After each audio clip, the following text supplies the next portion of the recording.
sing for you. Merry Christmas and Happy New Year. May your dreams come true. Together as one, through thick and thin. With love in our hearts, the season begins.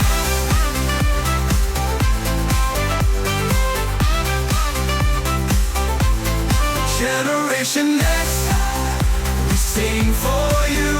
Merry Christmas and Happy New Year. May your dreams come true. Together as one, through thick and thin. With love in our hearts, the season begins.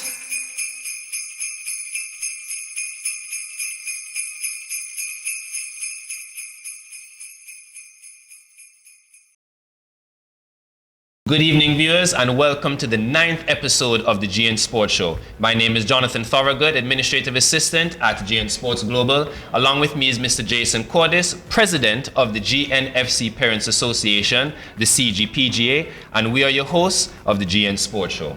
We have a packed lineup for you guys this evening with 3 GNFC under 11 players, along with the Vice President of the Antigua and Barbuda Cycling Federation, with one of his young cyclists. Also, we have the technical director from Brooke College and also a medical doctor from AUA. So stay tuned, we'll take a quick commercial break and we'll be right back. Our vision is to become the premier platform for showcasing and empowering young student athletes, providing them with the tools and exposure to excel both in sports and life, while shaping the next generation of confident, media-savvy leaders. The GN Sports Show is dedicated to highlighting the talent and stories of young student athletes across all sports disciplines. We aim to equip them with vital media exposure and public speaking skills, helping them grow into confident individuals both on and off the field. Through engaging interviews, mentorship, and real-world media experiences, we strive to foster personal and professional development that supports their athletic journeys. And welcome back to the GN Sports Show, guys. This is our 9th episode, and it's been such a run so far. Today we have 3 of the finest of the under 11s of the GNFC Rebels. We have Lauren, we have Kyle, and we have Cam Karan. This is my son, I forget his name, imagine that. How are you guys doing? Good. Oh, hold on, what's going on here? Oh, Merry Christmas. Sorry to interrupt, but I've got an important message for everyone. So, adults and kids, please remember, the best gifts for this season is kindness, love, and a little bit of holiday cheer. Ho, ho, ho, Merry Christmas.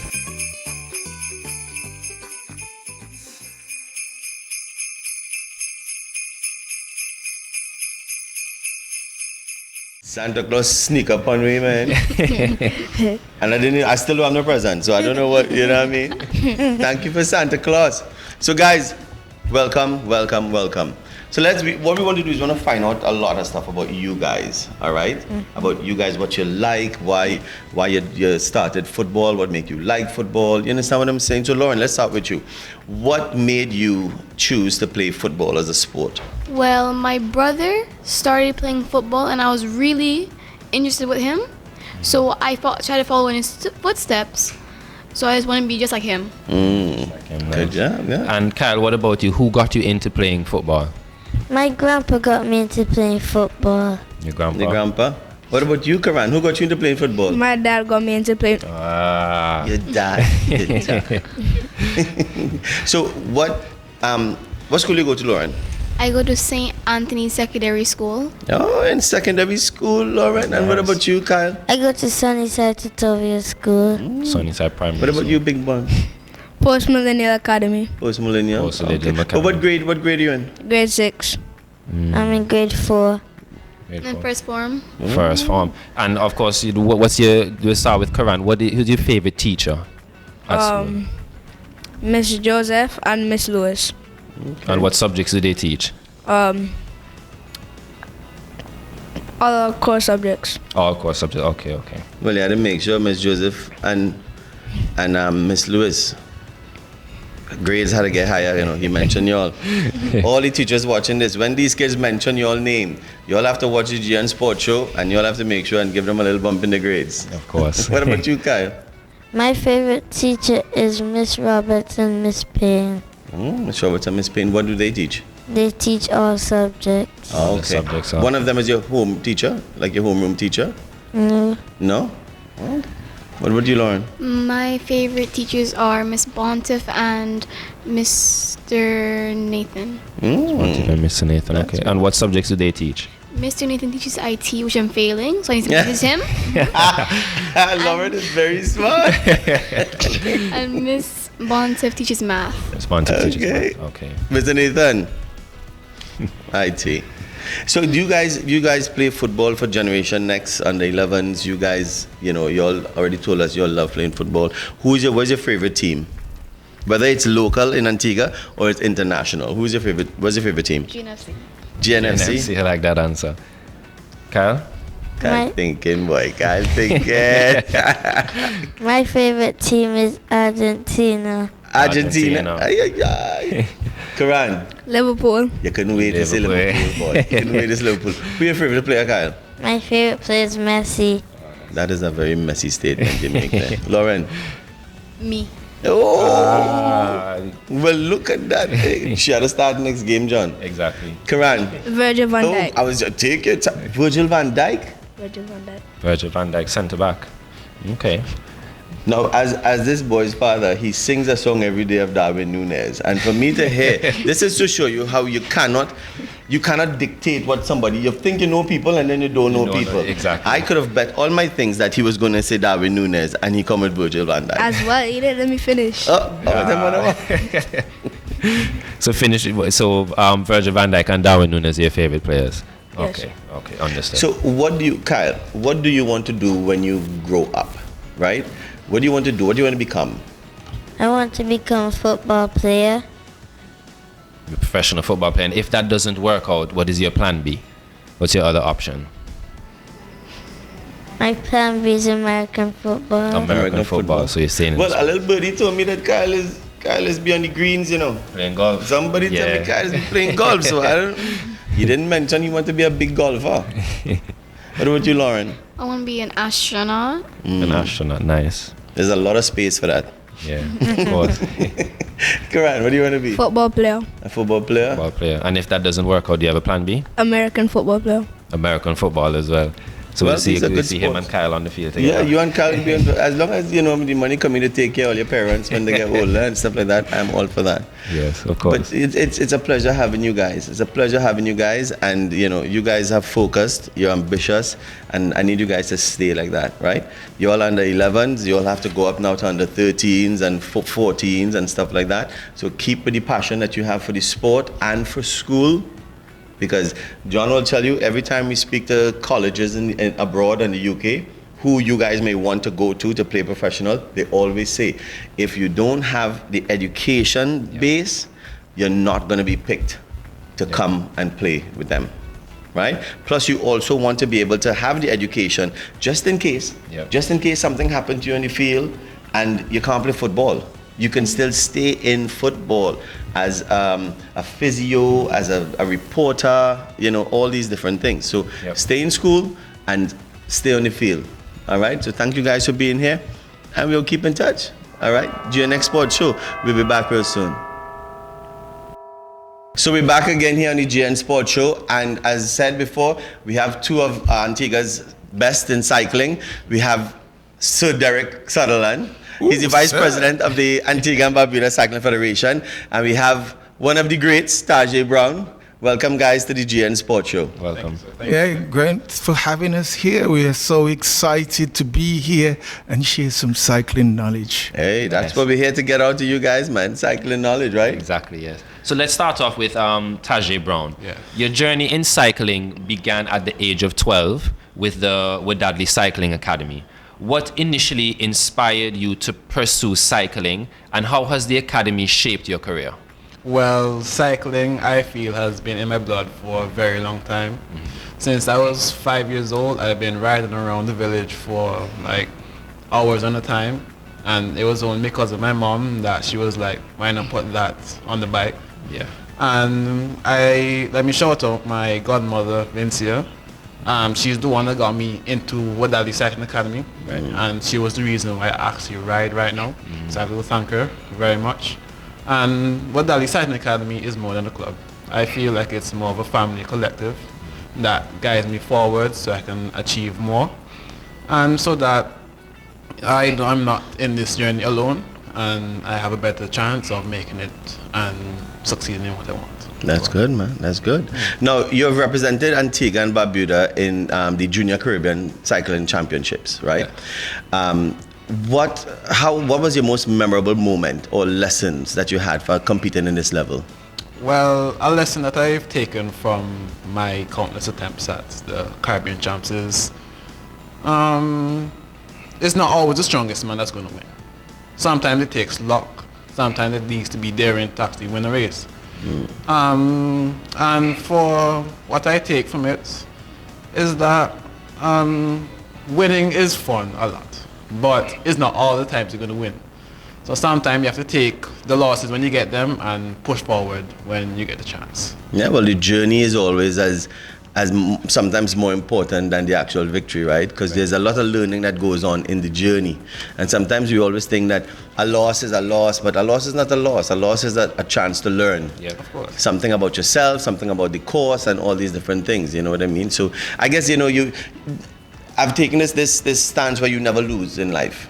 No, I can't lose. And if that's the perspective that you have, that you never lose, you just gain a learning experience, then it gives you the strength now to go ahead, try again. As they say, you only lose if you don't ever try. Exactly. Right? So it's a good thing, man. Yeah, and to add to that as well, and I mean, we talk about this quite a bit because the race he's talking about was the last race that he did in St. Martin. And I used to tease him prior to the race. But I always said to him, I want you to get beat. because in Antigua, there wasn't anybody that could put him under pressure. Right. And I would rather him at 17 years of age know what losing is like. Yeah, I got you. Then he gets to 20 and then he falls out the sport. Because I know that this young man's going to bounce back like a rock star and show everybody, not just in Antigua, but around the world, what he can do as a cyclist. Yes. Watch this space. Remember where you hear it first. Yeah. That's a very good thing, a very good way to look at it. You know what I mean? Sometimes you can't be too great at a young age because then you may plateau further. You know what I mean? Sometimes I've learned the hard way sometimes. Exactly. Yeah. Tell him it's good for him, man. It's good. No worry. It's good. So breaking records and obviously competing above your age category must have come with significant challenges. How do you stay motivated and maintain such high levels of performances under pressure? Well, sometimes I do get discouraged sometimes because it's not my sport. It's not like you can go and just ride an hour and you get everything you learn. Right. A week I spend like 13 hours, 12 hours, 15 hours on the bike just going at it. So it is very hard to keep motivated, but I know in my heart I have a lot of accomplishment and goals I need to achieve. So I find the motivation is not hard to find. I see that the winning is a very great motivator, and it's better to hear champion of Antigua and Barbuda rather than junior champion of Antigua and Barbuda. Correct, yeah. So I just find that a big motivator for me. Yeah, well, it shows because, your achievements in 2024, including your record-breaking performances, have been extraordinary, you know what I mean, this year. How do you balance the demands of training, competition, and your personal life? Because, you're 17. Yeah. You know what I mean? I've gotten a lot of, how I say, commitments to the bike. And those commitments sometimes outweigh the goals that I have for like my personal life.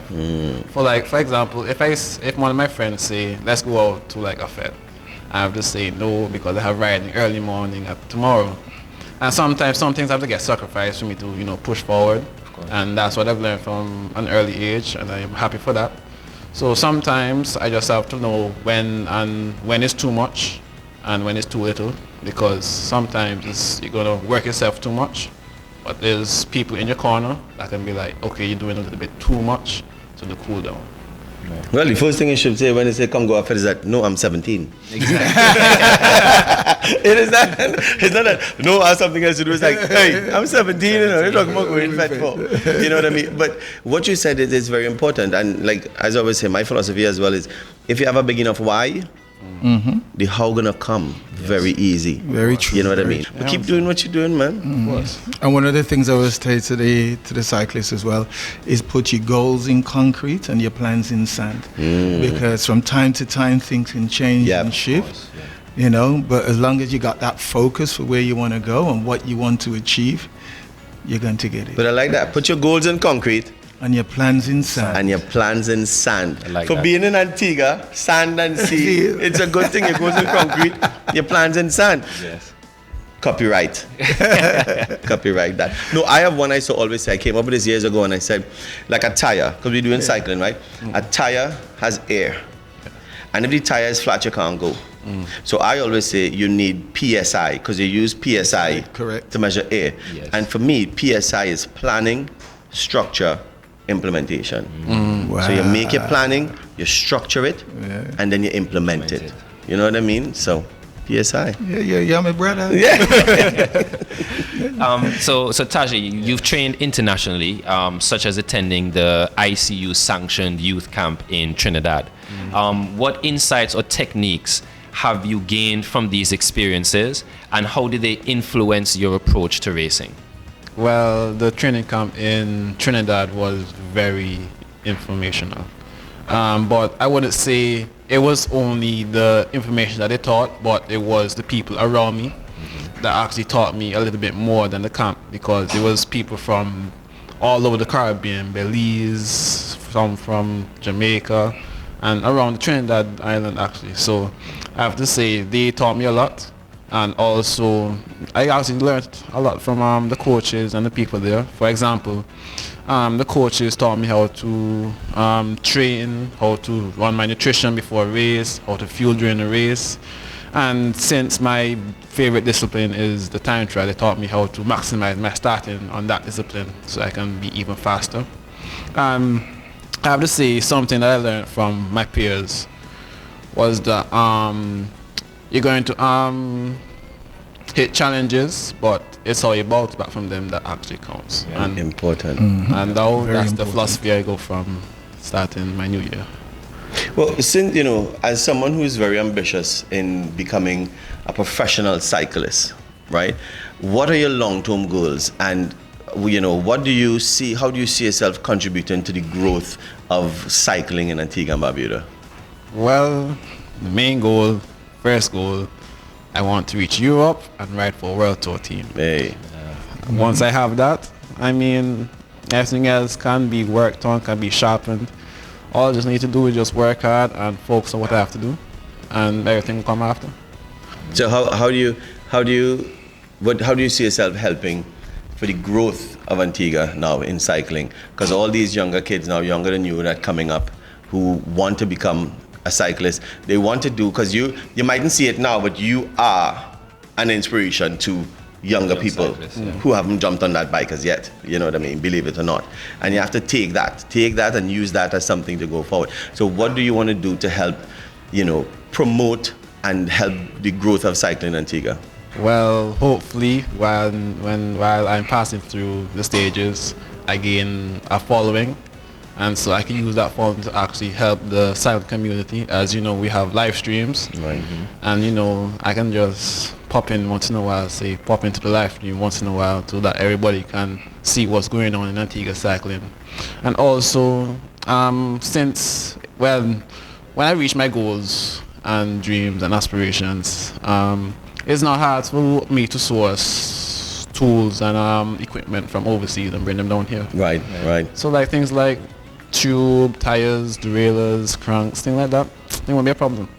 So it's not only about me, it's for the generation after me, so that I can support them and they can look at me as inspiration. Good job, man. Good job. Nice. And just to add to that as well, because we had another cyclist that kind of like went quite far, and not only was he helping cyclists in Antigua, but he was also helping cyclists in the wider Caribbean by allowing them to come and join the club that he was racing for in New York.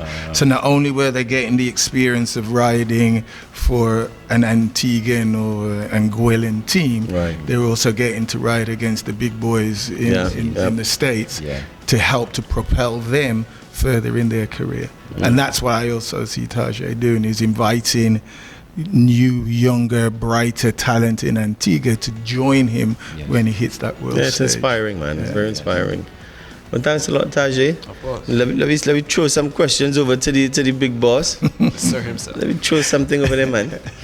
Mr. Sutherland, the Vice President of the Antigua and Barbuda Cycling Federation.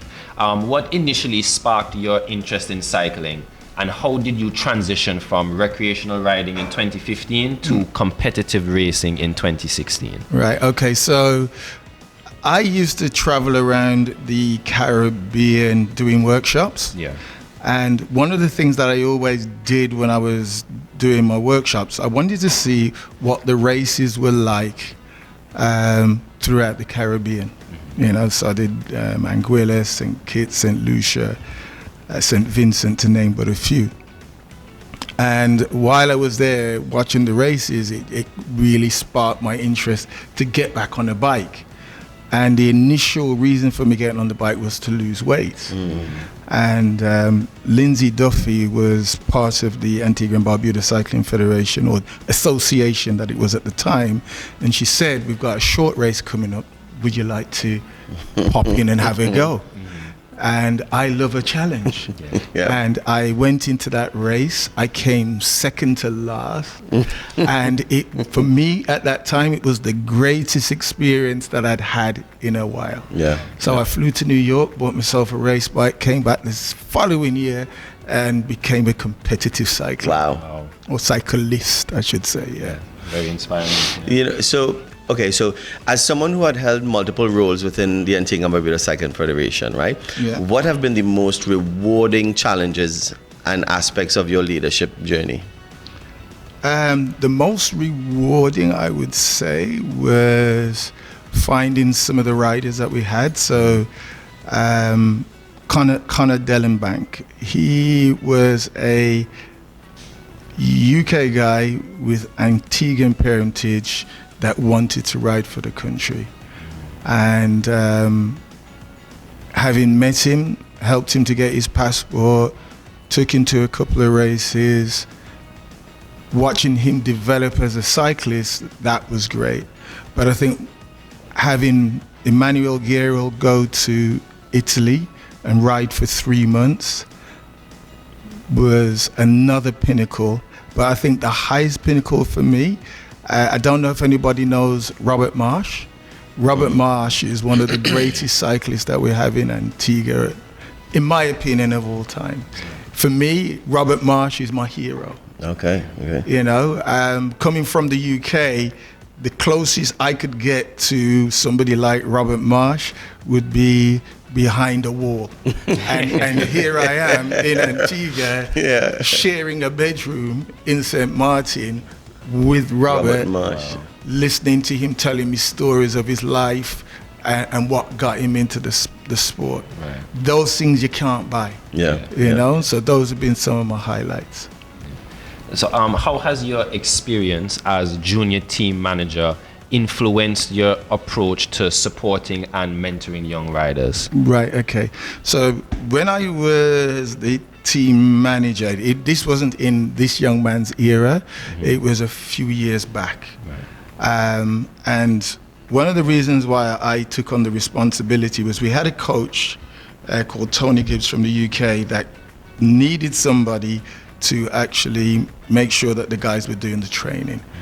And Mervyn Gore at the time was the president of the federation, so he asked if I could support by doing that job and working closely with him.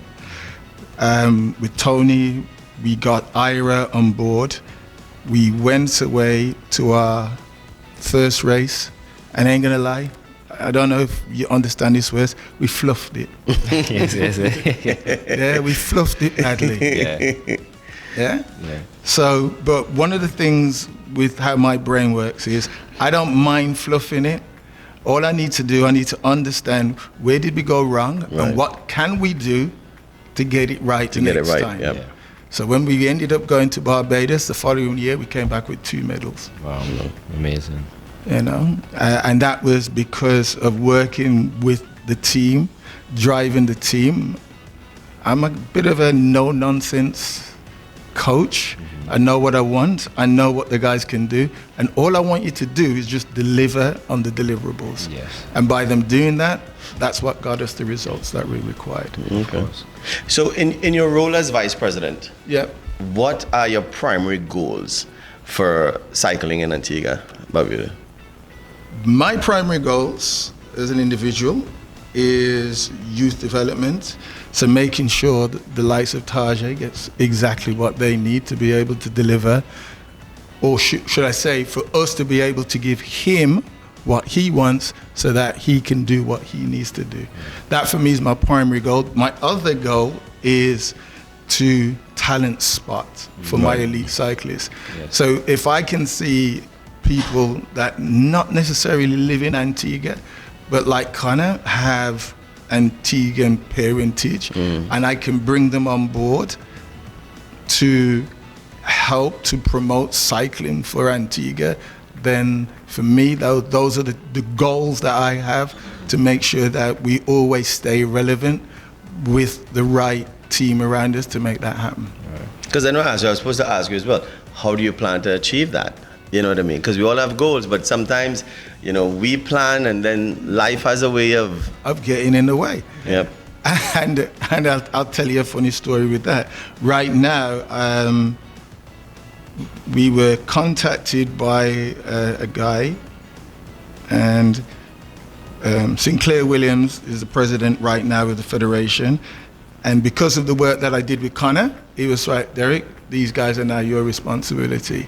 So because I now am looking after them, and Connor was the first person I did it for, first thing I do, I make sure that I get you your passport. Well, no, I take it one step back. We have a program called Strava that tells me how you're riding. So it's got all of the cyclist stats Yes. on this piece of software. So the first thing I do, I check your stats. If your stats are better than the riders that we have in Antigua, then you're somebody that I will consider. If your Okay. stats aren't, then you're not. Right. Then I make sure that we get you your passport, because the last thing I want to do is bring somebody here that doesn't have a passport. Yeah, and then once we got all of that sorted out, then you get invited to come and race at your expense, and everybody knows Okay. that it's at their expense. Wow. Yeah. You got to remember, it's up to them to prove to us that they want this. yeah, that's right. Capable of doing it. Yeah. Once I know that you're committed, because the easiest thing for somebody to say is, yeah, I want to ride for Antigua and I can't ride a bike. Yeah. The hardest thing for these guys to do is to follow these steps that I've set out, and as long as you do that, they know that they'll have my 110 support, just like any cyclist in Antigua will get, to be able to deliver. Now, one of the things that I found personally, when I bring somebody in to ride for Antigua, the standard on the island increases. So whereas the guys are happy riding at 23, 24 miles an hour, I bring a man in that's riding at 27, all of a sudden, Everybody has to go 27. To get to that level. that's right, Yeah. yeah. Yeah. So it's a win-win. There's nobody that's Yeah. going to lose. It's a win-win. And you know, for everyone having to come and ride at their expense, I've realized, I don't know if everybody has realized before, cycling is not a cheap sport. Not The by cost any- of these bikes are sometimes $3,000 US, $6,000 US. That's ridiculous. Let's start at 6,000. and It starts at 6,000 and go. That's crazy. Yeah.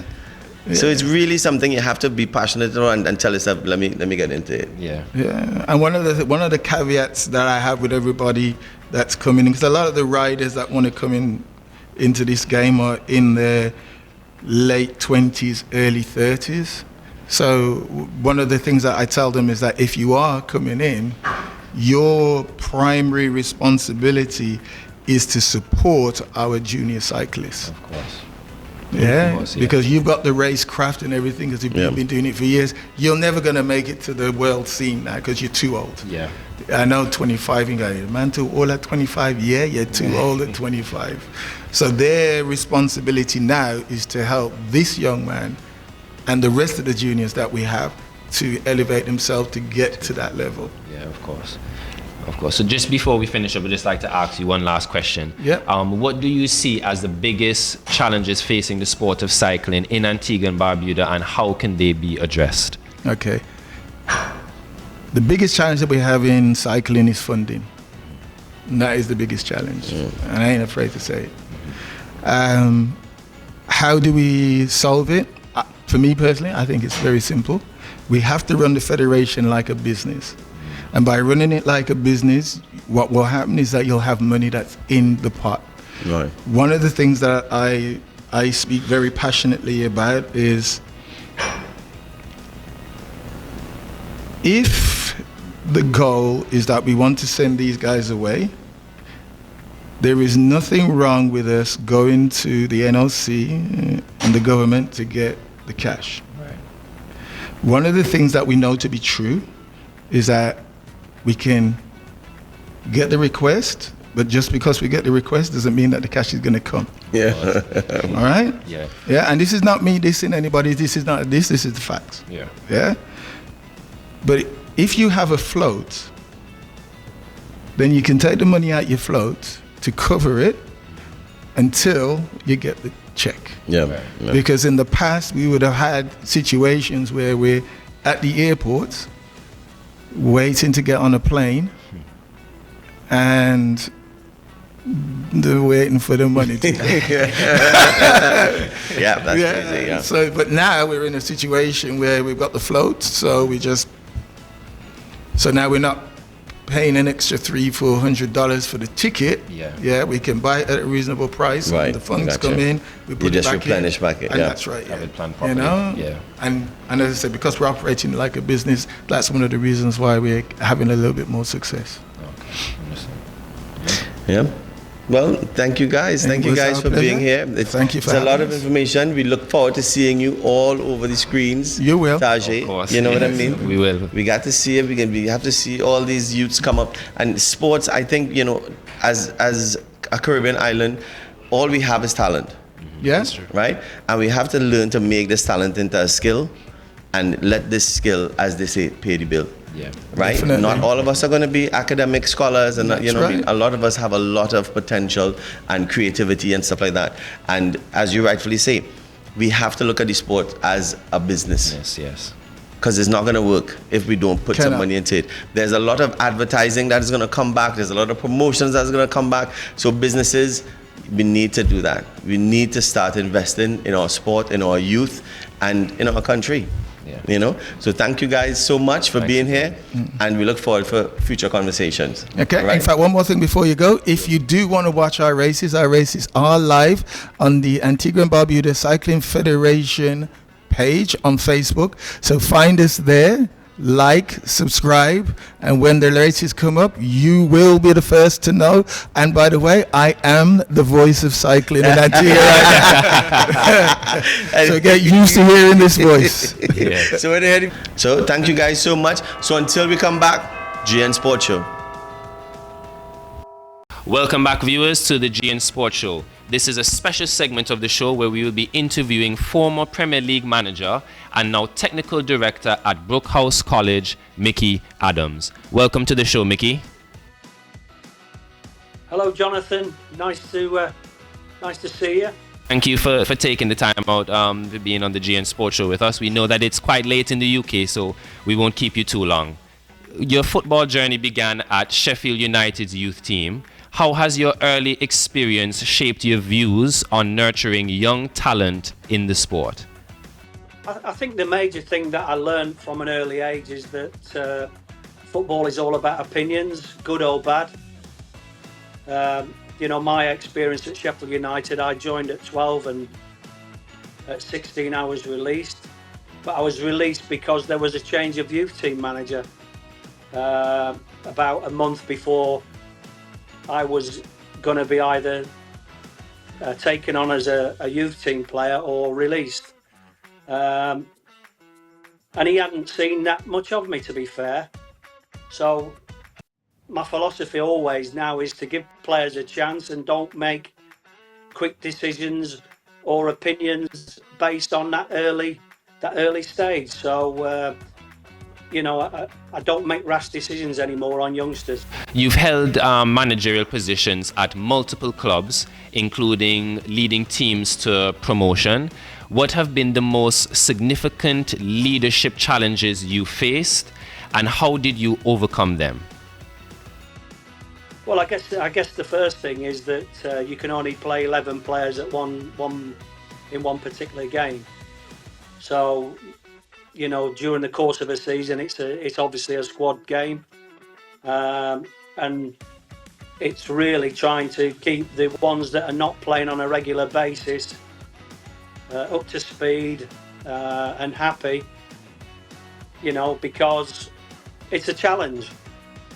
You know that you're going to need more than 11 players during the course of the season. So the challenge is to keep those players that are not involved on a week-to-week basis motivated and focused as best you can. And then I guess the other real problem that you always have in managing a football club is managing upwards, and that means the chairman and the owners will have different opinions occasionally to you in terms of team selection. You will get some owners and chairmen that question you on a game-to-game basis, and you've got to come up with the answers. But I guess you have to make sure that your strategies are in place. Fitness is key for me. So about fitness, it means running from A to B in a time thing without the ball, and sometimes that's very difficult to get players to do. Trying to play high tempo football, trying to be as organised as you possibly can, set piece wise, for and against.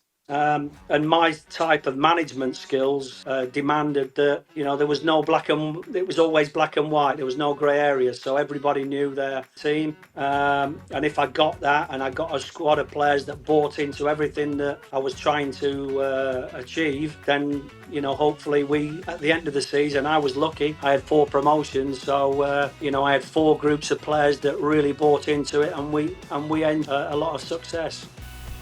So obviously we were speaking about your success. You just said that you had 4 promotions over the years. From relegation battles to your managerial changes, your career has seen its share of highs and lows. How have these experiences influenced your perspective on football and management? Well, Jonathan, I think what it teaches you really is that you've got to enjoy the good times. Cherish every promotion, cherish every win, because believe you me, it's really hard, to do that, and particularly when you put a promotion winning team together and achieve success. It means that you are doing things the right way. It's hard sometimes not to listen to the negatives. Everybody seems to have their opinions about what you're doing, particularly when you lose a game of football, and what you have to try and do is stay as focused as you possibly can. Don't get distracted. And by doing that, I guess you surround yourself with good people. Because at the end of the day, you have to look at yourself in the mirror every day, and particularly after every game, and say, I've given my team every little ingredient that I possibly can on the training ground to try and get a win on a Saturday or a Tuesday night whenever you're playing, and that's not easy sometimes. So that's important. How did your extensive playing and managerial experience in professional football shape your approach as the technical director at Brooke Football Academy? Well, it certainly helped me, that's for sure, because I brought all the high standards that I set my professional teams into an academy setting at Brooke College. I guess one of the most important things that I brought to the college was my extensive contact list. Hopefully that opens doors for a lot of our students at Brooke House to play in trial games.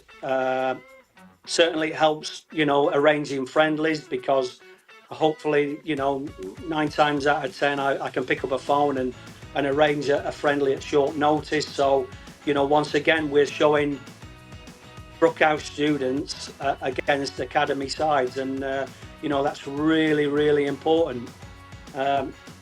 Dealing with agents, because we get a lot of agents that want to showcase their players whilst they're in England, and by doing that, they want to come to Brooke College because they've heard our program is probably the best in the country, and they know that if they are decent players, that once again, with my contacts, I can get them into football clubs. So I guess that's the main thing I brought to the college. My experience, certainly dealing with football clubs.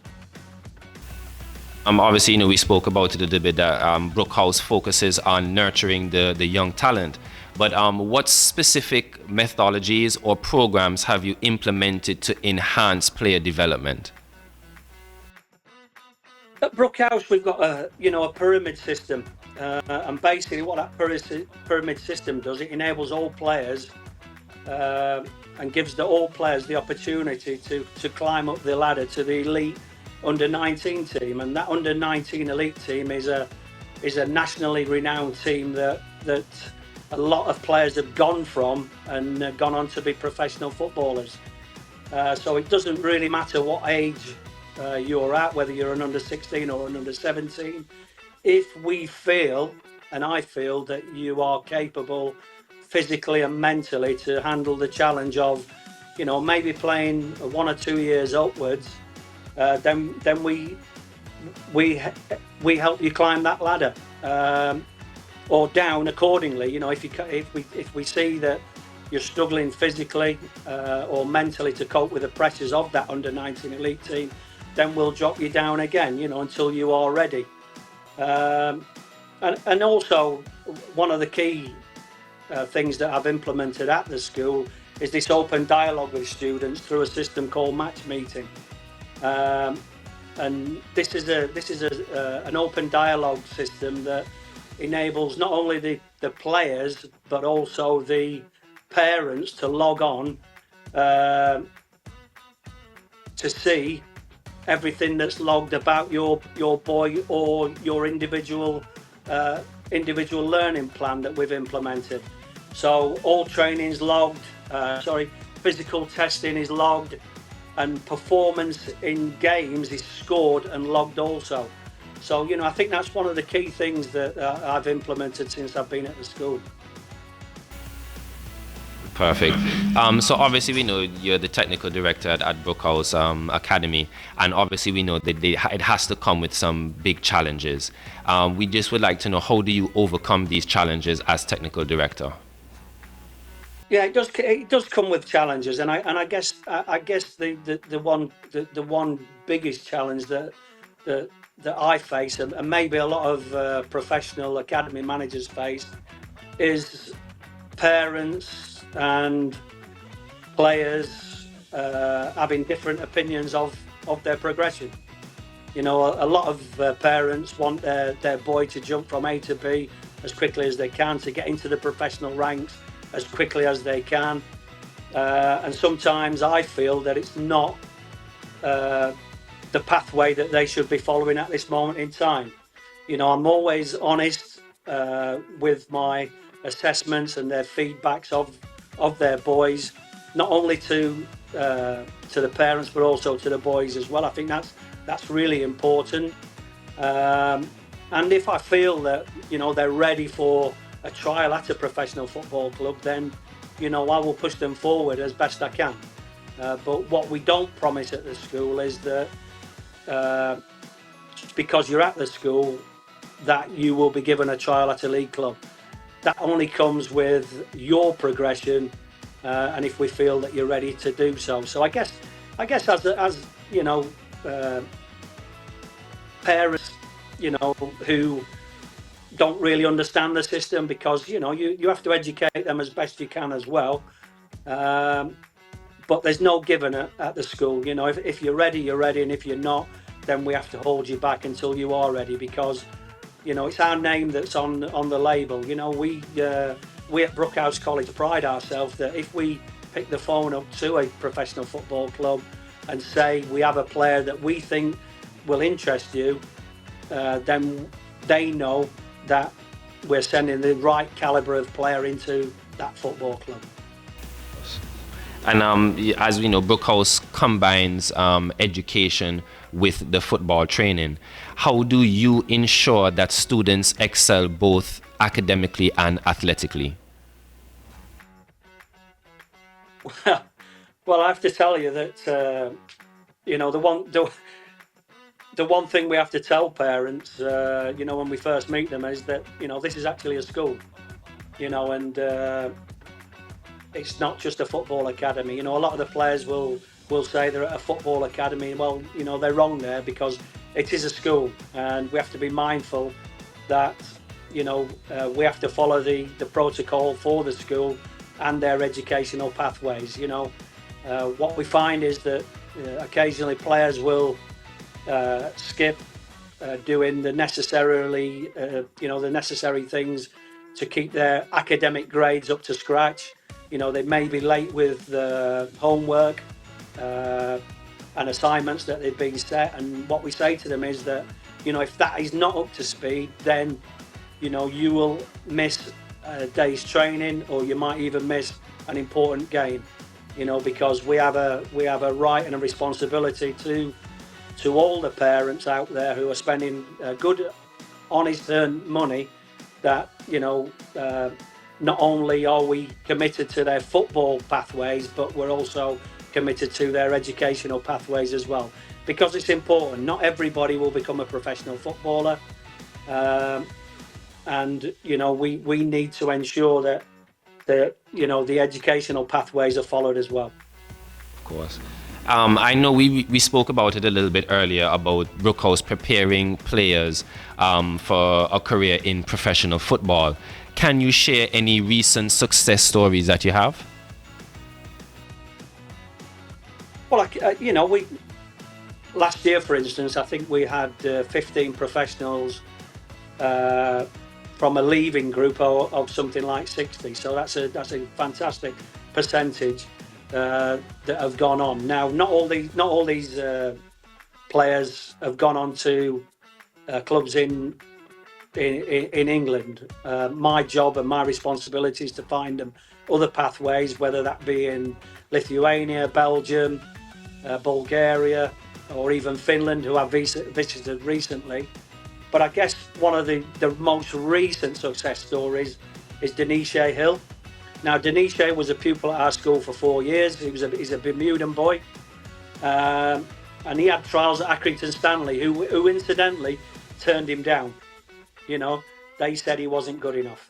But eventually, through his hard work and his endeavours on the training ground and in games, he actually signed for Leicester City. And he's now into his 3rd year as a professional at Leicester City. So I think that's a fantastic story, you know, because at the beginning of this interview, I said to you that it's all about opinions, and Accrington Stanley's opinion said no.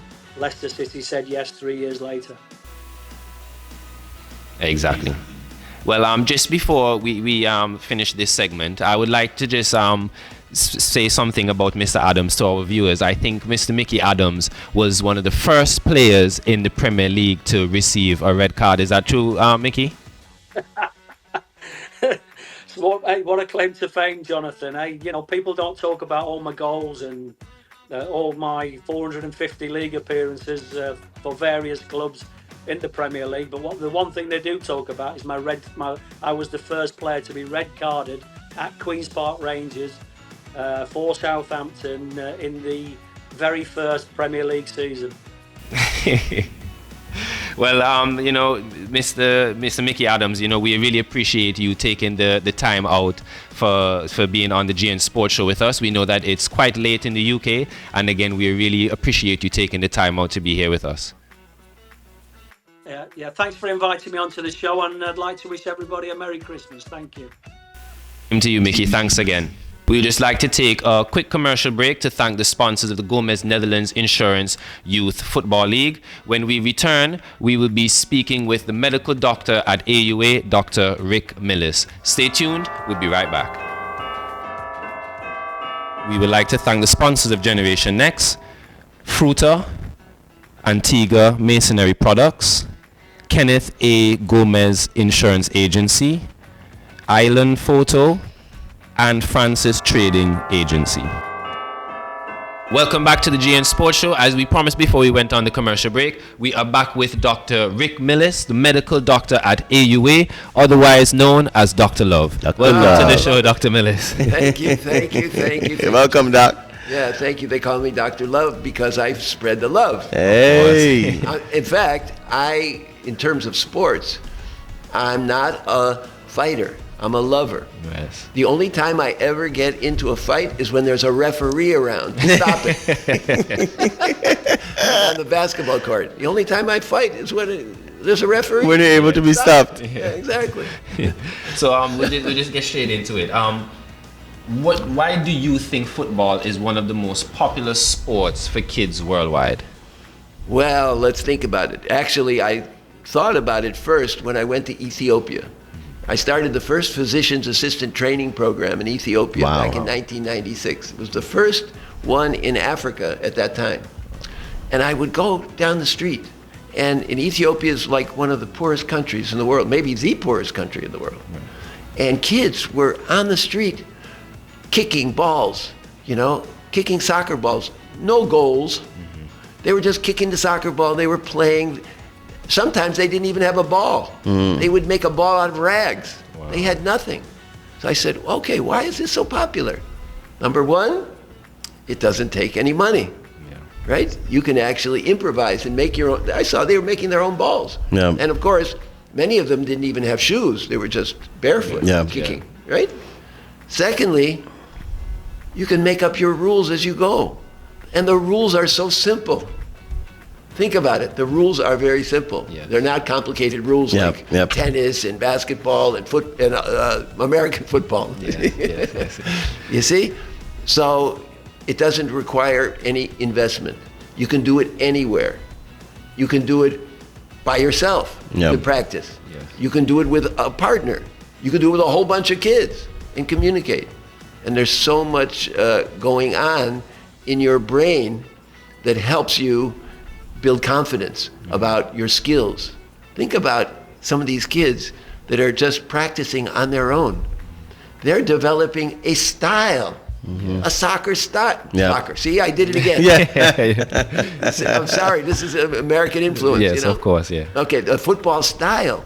What they're doing is they're training their brain how to evade other players, how to get around other players, and they're creating a style of their own. Yep. Imagine the confidence, the self-confidence that comes, the self-identity that comes with, I can do this and you can't do this.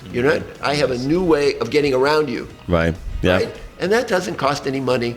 You don't need a big field to do that. You can do that anywhere. Yeah. So, that's one of the reasons. So what do you think, right, would be like the key developmental benefits of football that some parents might overlook? Well, first of all, let's say, continuing with the other thought, and then I'll get into this.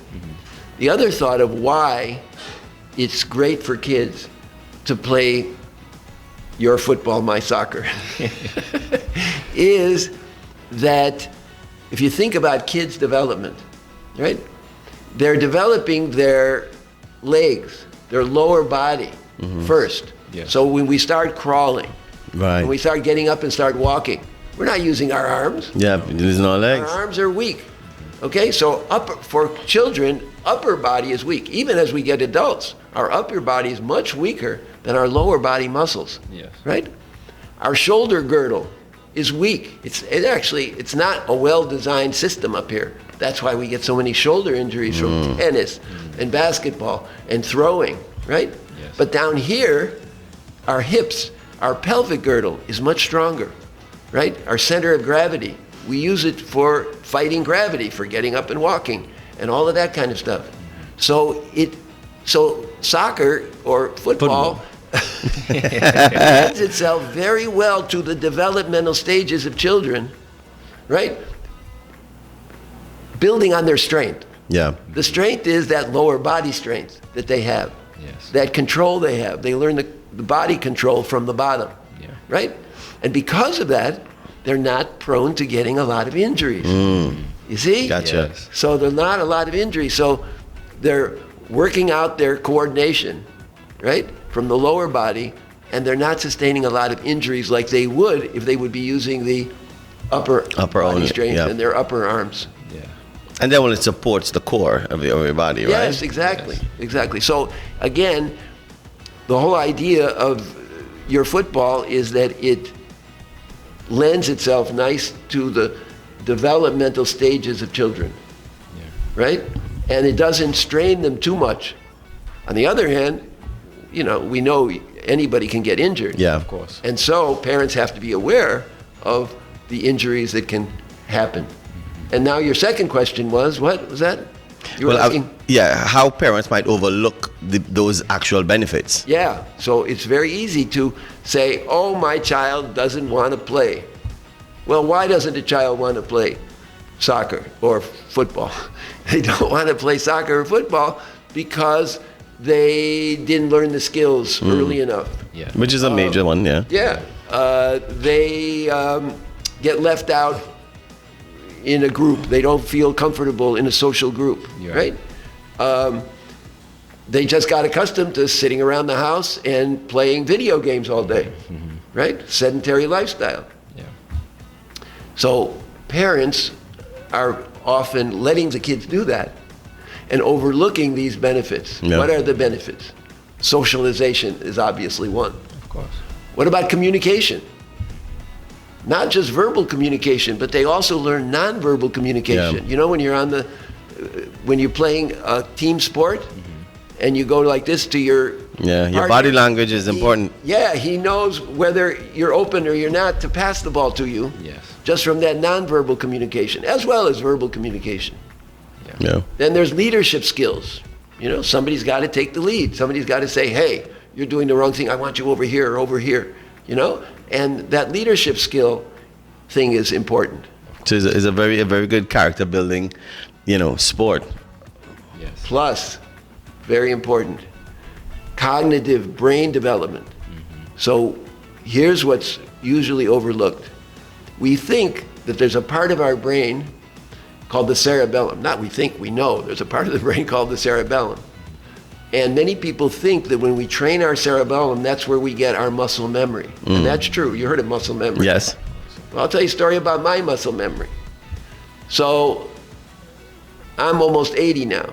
And what do you mean? No, I said, wow. It's like, supposed to no, say- I was like, I'm No, shocked. say, are you kidding I me? am You shocked. look young for What your the age. heck? Say, how can you be almost 80? I am shocked that you're saying 80. Okay, good. Right thing. Right? But when my kids were when I was in my 40s, my kids were starting to play soccer. Now my kids are in their 40s, but when I was in my 40s, I had young kids. And in the United States, when I was growing up in the 1950s, I was playing baseball, American football, Right. and basketball. Nobody was playing soccer Yeah. or Yep. football. Yep, I know. Right? That it was left out. Now it's different. Yeah. So my kids were starting to play soccer or your football. And they would say, Dad, come on, we need to practice. Because they were on teams. Right. And I would go out and practice with them. And every time I would try to kick a ball with them, I would hyperextend my knee. Now, why would I? And no matter how much I tried not to, because I'm not stupid. Yeah. I look stupid, but I'm not. No. And what I would do is I would be thinking, okay, don't hyperextend your knee, don't do this, but you don't have control. Yeah. And so when you try to kick, every time I tried to overkick the ball, all right?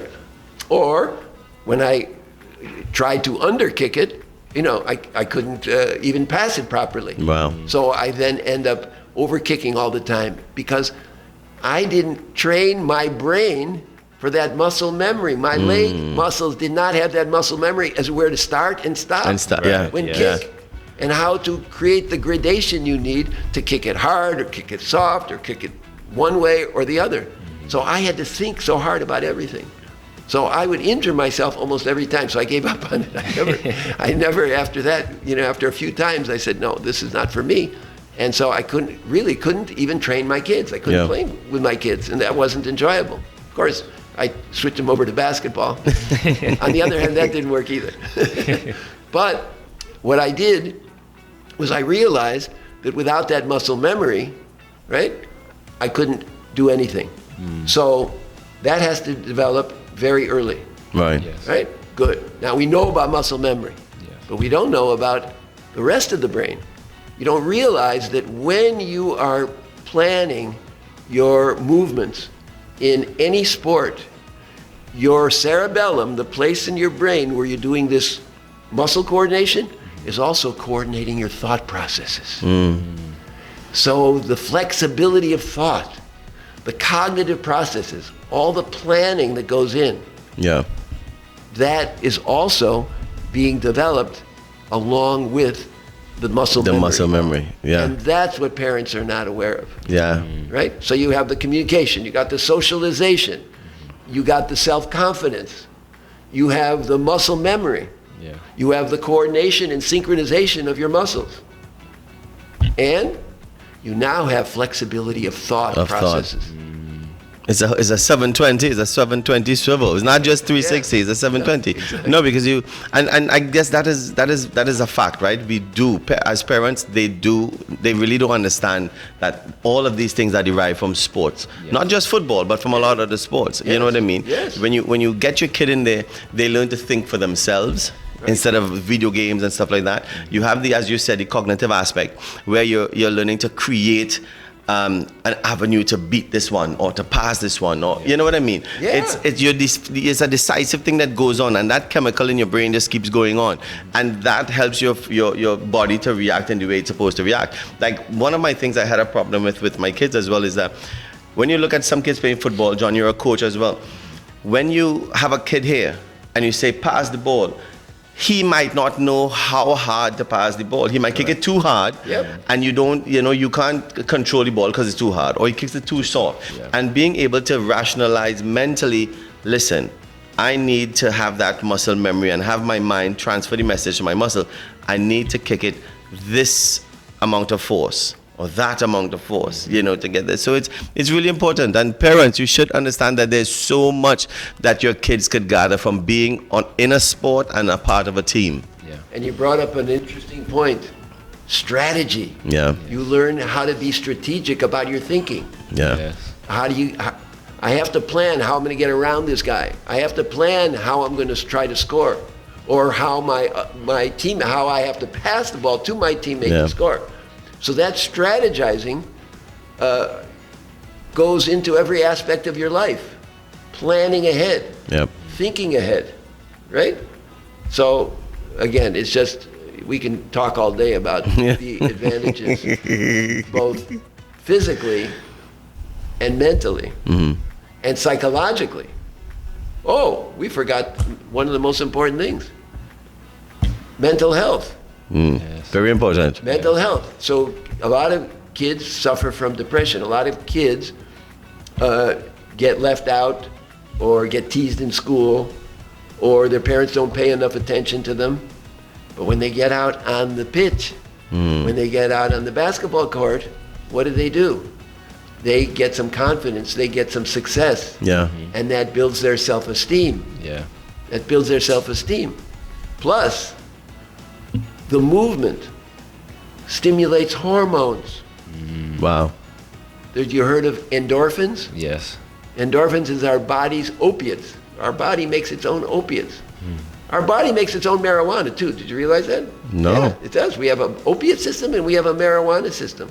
It's called the endocannabinoid system for the marijuana, and it's called the endorphin system It's our body's morphine. Wow. And both of these help raise our mood and raise our pain threshold, Okay. right? Protects us against depression. And there's another hormone, growth hormone. And there's a growth hormone for the brain that gets stimulated by exercise. It's called BDNF, brain-derived neurotrophic factor. And that gets stimulated mostly from movement and exercise, especially aerobic exercise when the kids are moving around and running around. And so what is that doing? That's stimulating neurons in the brain, making new nerve cells in the brain so they can make more connections. So let me ask you a question real quick, Doc. Like, what should parents focus on when planning meals for an active child? Okay, well, this feeds right into it. Yes. Right? Number one, get rid of the sugar. Sugar is toxic. Yeah. Not all sugar is toxic. Right. So we have to realize what sugar is toxic. Right? You heard of high fructose corn syrup? Yep. Yes. You heard of cane sugar? Yeah. I'm sorry, I know that the cane sugar industry, in the Caribbean islands, Right. helped build the Caribbean islands. Of course, it also created slavery, unfortunately. And it also created, the great UK and American powers, right? This cane sugar industry. Yeah. The cane sugar is toxic. Oh. Why? Half of it is glucose. Glucose is what all of our cells of our body need, especially our brain. But half of it is fructose. Now, fructose cannot be used by any cell of the body except one, the liver. And when the liver sees fructose, you know what it does? It makes fat. And you get this fatty liver. Now, this is over long periods of time. But what I'm saying is that when you make these fats for your blood, these fats build up, especially one that's called triglycerides. Yeah, heard of that. Yeah. So the liver makes triglycerides in response to fructose from that sugar. And what happens is those fats build up in the circulation in the blood. And you know what they stop? They stop insulin from working. And now we have an epidemic of type 2 diabetes in children. Yeah. We never had it yeah, before. That's crazy. Yeah. And it's, we think, from the high fructose corn syrup. And so cane sugar, all these sweets, all the stuff that you buy in the store that is sweet that say sugar on it. In the ingredients label, it'll just say sugar, right? That's all sucrose, which is glucose and fructose, which tastes very sweet, it's very satisfying, but it's toxic. So what kind of sugars should the kids be eating? Well, when they come home from school, you don't give them anything that has added sugar to it. Added sugar. Right. If you see it on the ingredients label, added sugar, no. What you do is you give them fruits, Fruits. Yeah. vegetables. Yes. Fruits and vegetables have a little bit of fructose, but mostly glucose. Well, See? Doc, let me tell you something. This has been such an eye-opening and enlightening discussion. There's so much that we need to know more of. Definitely. And our viewers definitely need to know about it. And I think we should have Doc come on another time, most definitely. Yes. Because Really? because there's so much that you need How much to do you put out pay? there. Don't worry, we're gonna get that We piece get on sent off for you. here. But you know what I mean. Thank you guys so much for tuning in to our ninth episode. So until next episode, GN Sport. We sing for you. Merry Christmas and Happy New Year. May your dreams come true. Together as one, through thick and thin. With love in our hearts, the season begins.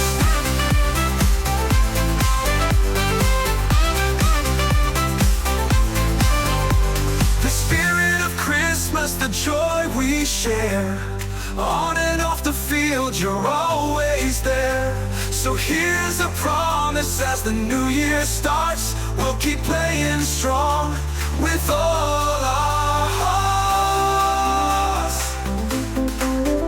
Merry Christmas and Happy New Year to our family and friends. The seas of joy that never ends. Generation X.